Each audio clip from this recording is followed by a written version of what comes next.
team for this tournament, and there was no tournament swept and out. The reverse sweep straight into the hands of Slip, and the Walsh is on his way. And I think they probably should look and try to get some runs without taking too many risks. Now it's the last pair. Now Duran going into the air, should be out caught. He has taken the risk and put it in the air, down towards the fielder on the boundary. That's Tion Webster. Carrippy has taken 5 wickets. The Leewards have been dismissed for 433 in 153.3 overs. So Joshua Da Silva, all eyes will be on Joshua Da Silva. He's on a 99 from 107 deliveries. The field has been brought in to save the single. Now Joshua Da Silva can probably take a few steps down and hit it over mid-off for 4. Just the only fielder out on the boundary is Azari Joseph, 3/4 of the way. So there's a slip. Backward point, cover, extra cover. Also Da Silva playing it down the ground, goes too quickly for the single. We get it to the left of Shelton Forbes at mid-on, and another century for Joshua Da Silva here in this match. 100 not out. Excellent knock by the captain of the Red Force team, Joshua Da Silva, and he sent a sign through the Justin room.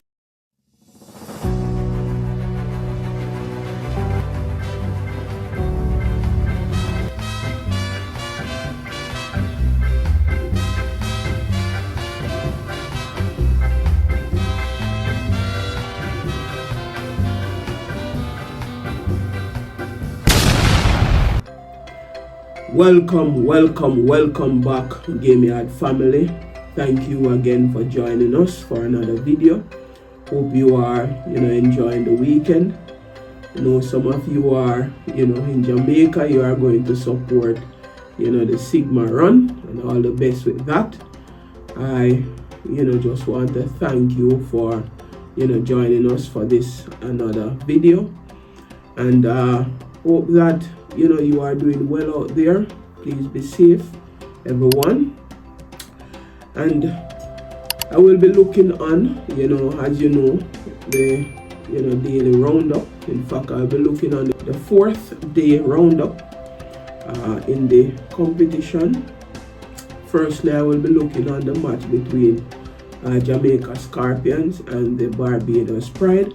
I did not get a chance to, do the roundup on the 3rd day, because the Jamaica Scorpions, they would have lost that match, on the 3rd day.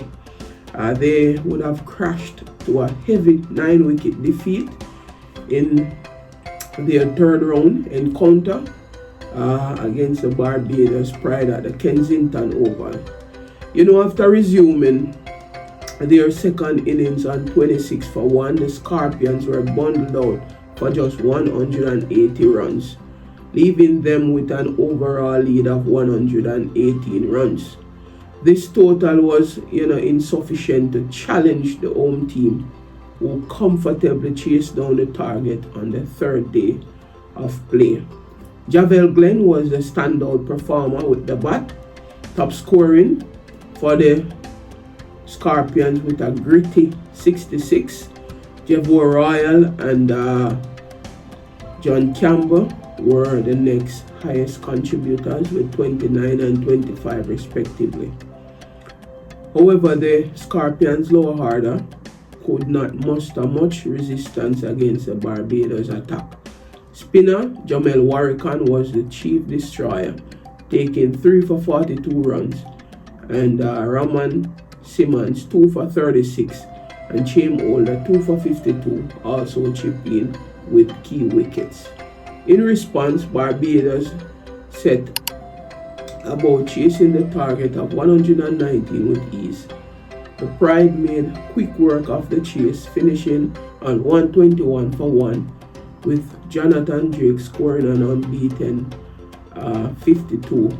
And we know that Jonathan Drake should have scored a century in the 1st innings.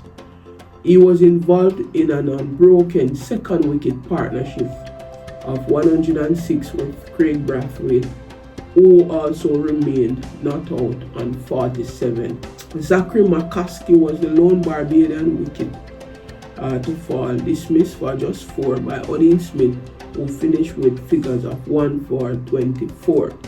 Right, so the final score in the match, Jamaica Scorpions 231 and 180, Barbados Pride 293 and 121 for 1, winning by 9 wickets.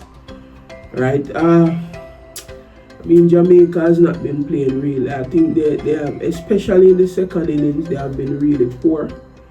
They're very, very poor. 2 consecutive matches now, they were skittled out cheaply in the second innings. So that's something that they need to look on, going into the 4th round of this competition. Alright, let us jump over to that match between the Hurricanes and the Trinidad and Tobago Red Force. Despite a commanding all-round display and another brilliant century from captain Joshua Da Silva, Trinidad and Tobago Red Force had to settle for a draw against the Leeward Islands Hurricanes in their 3rd round West Indies Championship clash at Warner Park. Joshua Da Silva, who struck a superb 152 in the first innings, followed up with an unbeaten 100 of 108 balls in the second inning, ensuring the Red Force maintained control but ultimately ran out of time to force a result. Resuming on the final day on 317 for 3, the Hurricanes put up a strong fight before eventually being bowled out for 433, conceding a 96-run first inning deficit, and with it, first innings honors.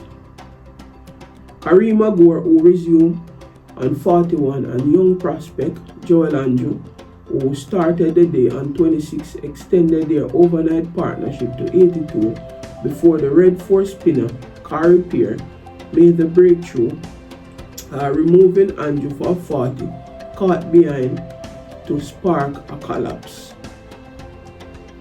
Gore continued to hold firm, adding a further 40 runs in a 5th wicket stand with wicketkeeper Jamar Hamilton before he too fell, caught behind by Yannick Carrier for a well-constructed 68.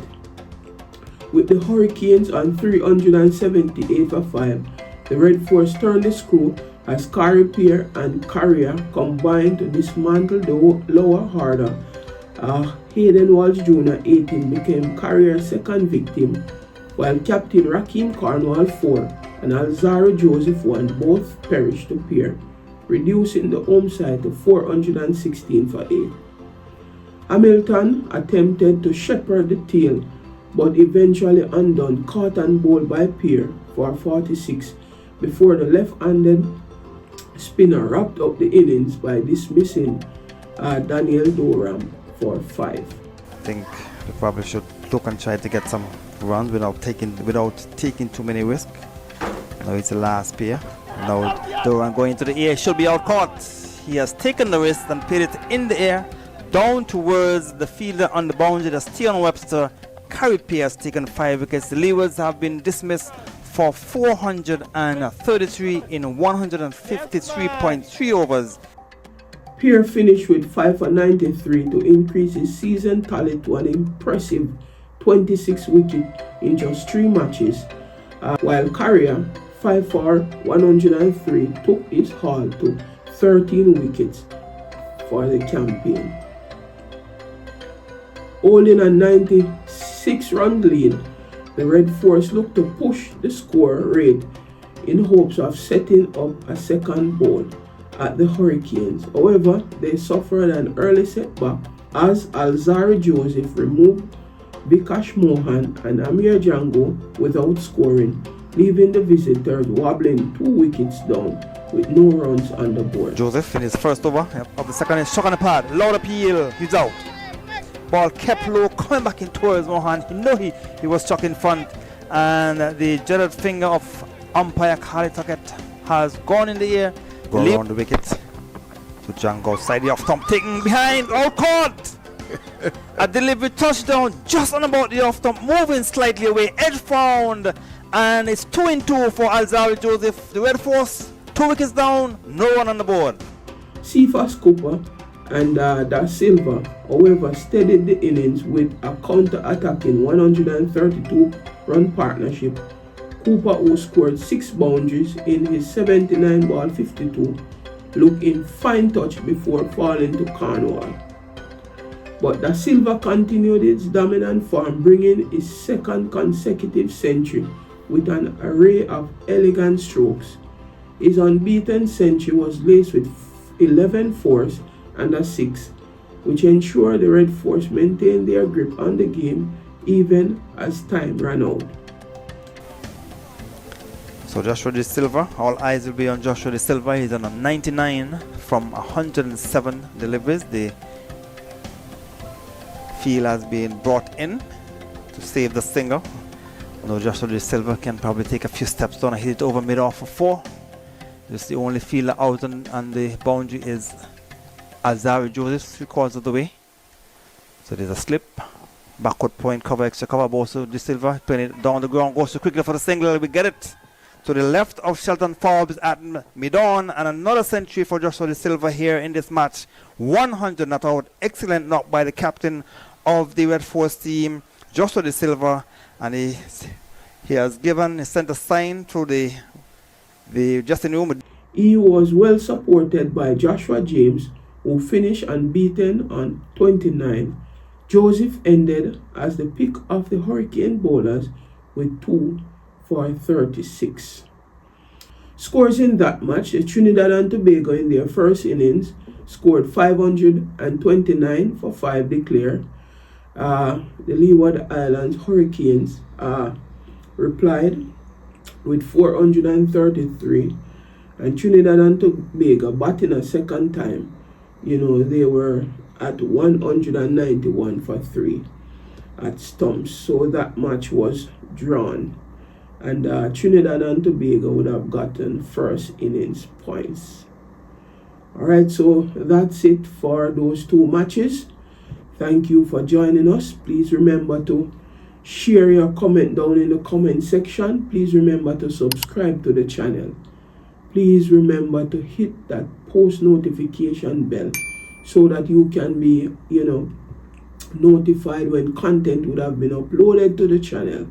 And please remember to give the video a like. Thanks again for joining us, and we will see you in the next roundup. Peace. Belo, belo, belo, belo.